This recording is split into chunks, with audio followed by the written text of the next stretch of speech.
दोस्तों daily current affairs और educational videos के लिए चैनल को सब्सक्राइब ज़रूर करें और बेल आइकन भी दबाएं।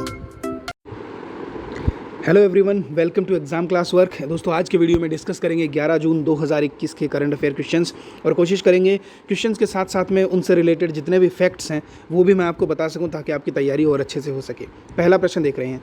पहला प्रश्न है, किस राज्य ने नॉलेज इकॉनमी मिशन शुरू किया है? तो सही जवाब है केरल राज्य। दोस्तों केरल ने अभी रिसेंटली नॉलेज इकॉनमी मिशन किया है जिसका फ़ायदा होगा नए जॉब क्रिएशन में। जितने भी जॉब सीकर्स हैं उन सब का यहाँ पर सिलेक्शन किया जाएगा। नॉलेज बूस्ट करने के लिए कैंपेन्स चलाए जाएंगे। तो केरल वो राज्य है जिसने नॉलेज इकॉनमी मिशन शुरू किया है। अब चलिए केरल के बारे में कुछ फैक्ट्स देख लेते हैं। केरल दोस्तों हमारे साउथ के जो स्टेट हैं उनमें आता है। ठीक है, यहाँ की जो नेटिव लैंग्वेज है वो है मलयालम। यहाँ की कैपिटल है तिरुवनंतपुरम। ठीक है, और यहाँ के जो सीएम हैं वो हैं पिनरई विजयन। अभी रिसेंटली जो इलेक्शन हुए उसमें पिनरई विजयन को यहाँ का जो है चीफ मिनिस्टर बनाया गया है। ठीक है, यहाँ का जो राज्य पशु है वो हाथी है। ठीक है, चलिए अगला प्रश्न देखेंगे। अगला प्रश्न है, किस देश ने ईगल एक्ट शुरू किया है? सही जवाब है अमेरिका। दोस्तों अमेरिका में काम करने के लिए बहुत सारे लोग अपने अपने कंट्रीज से वहाँ पे काम करने के लिए जाते हैं। तो लोगों को वहाँ पर बिजनेस वीज़ा और एम्प्लॉय वीज़ा देने के लिए उन लोगों ने यहाँ पर एक ईगल एक्ट शुरू किया है। ईगल एक्ट में एक चीज़ का खास ध्यान रखा गया है कि उन्होंने ऐसा बोला कि हम लोग वीज़ा किसी व्यक्ति को उसकी बर्थ प्लेस के हिसाब से नहीं दे रहे, हम उनको वीज़ा दे रहे हैं उनकी स्किल्स के हिसाब से, उनकी एबिलिटी के हिसाब से, उनके अंदर क्या क्षमताएं हैं उनके हिसाब से। तो ऐसा कुछ वो लोग शुरू कर रहे हैं, ईगल एक्ट उसको बोला है उन्होंने। ठीक है, चलिए क्वेश्चन नंबर 3 देख रहे हैं।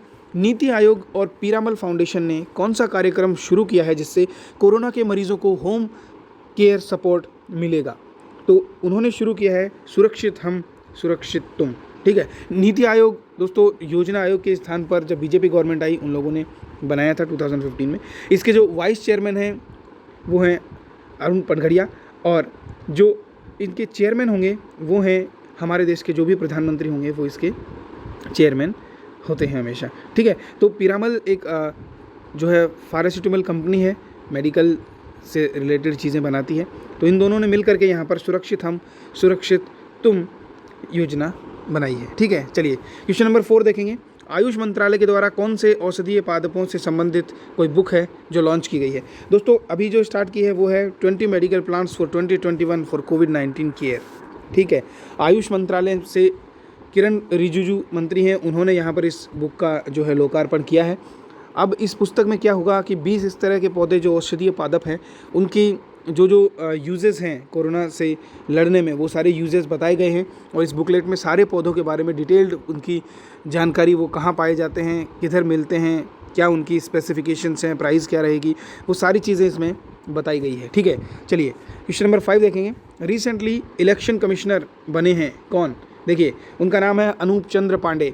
अनूप चंद्र पांडे क्या हैं? जो 1984 बैच के सीनियर आईएएस ऑफिसर थे, है ना, और चंडीगढ़ से बिलोंग करते हैं। उत्तर प्रदेश में इन्होंने मुख्य सचिव के तौर पर अपना यहाँ पर सेवाएं दी हैं। इसके बाद अब जो कुछ राज्यों में यहाँ पर विधानसभा चुनाव होने वाले हैं, जैसे पंजाब में होने वाले हैं, ठीक है, यूपी में होंगे, तो कुछ राज्यों में जो अभी असेंबली इलेक्शंस होने वाले हैं उन सब के लिए कुछ नए इलेक्शन कमिश्नर्स नियुक्त किए गए हैं।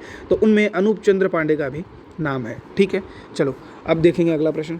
आरबीआई के डिप्टी गवर्नर जिनका कार्यकाल 2 साल के लिए बढ़ा दिया गया है उनका क्या नाम है? उनका नाम है महेश जैन। ठीक है, अब महेश जैन का कार्यकाल तो बढ़ा दिया लेकिन डिप्टी गवर्नर हमारे पास 4 हैं आरबीआई के। ठीक है, तो चारों का नाम एक एक करके हम देख लेते हैं।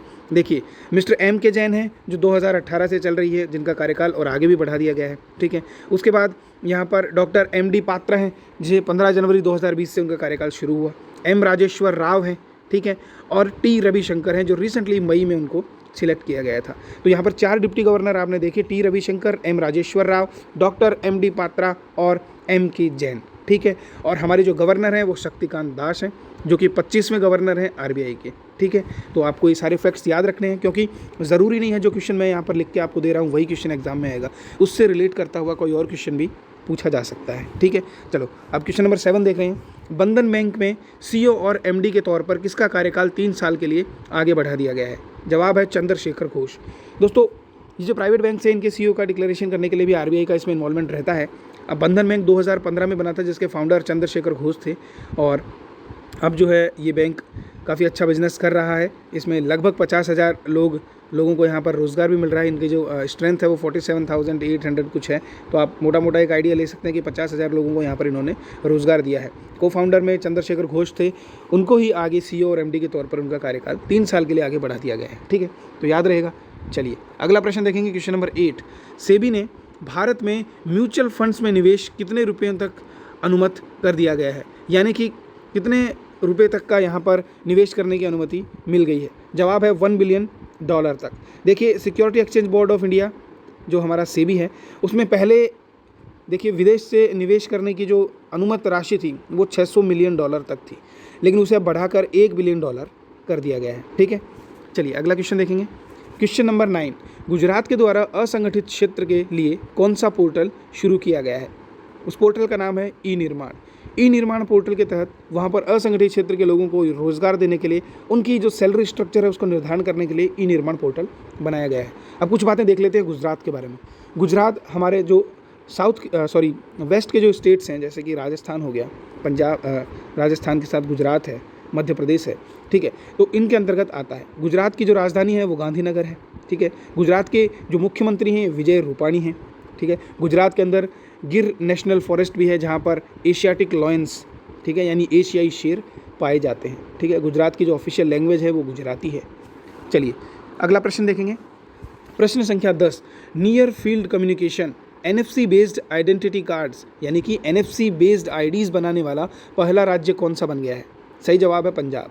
दोस्तों पंजाब ने स्टार्ट कर दिए हैं NFC बेस्ड IDs, जिनका क्या होगा कि HRMS का उनका डेटा, HRNS का डेटा जो होगा वो सारी चीज़ें यहाँ पर एम्प्लॉयज़ की और नॉर्मल सिटीजन्स का सारा डेटा एक जगह कलेक्ट करना काफ़ी ईजी हो जाएगा।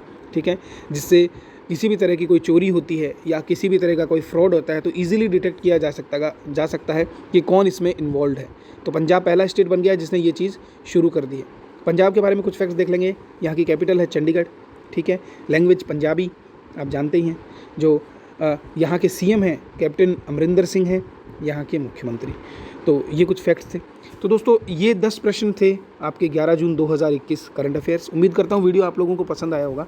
और दोस्तों प्लीज़ यार वीडियो अगर पसंद आए तो लाइक ज़रूर किया कीजिए, क्योंकि अगर आप लाइक करते हैं तो मेरे को मोटिवेशन मिलता है वीडियोज़ बनाने का। लगता है कि हाँ कोई वीडियो पढ़ रहा है, समझ रहा है। ठीक है, तो प्लीज़ लाइक ज़रूर कीजिए।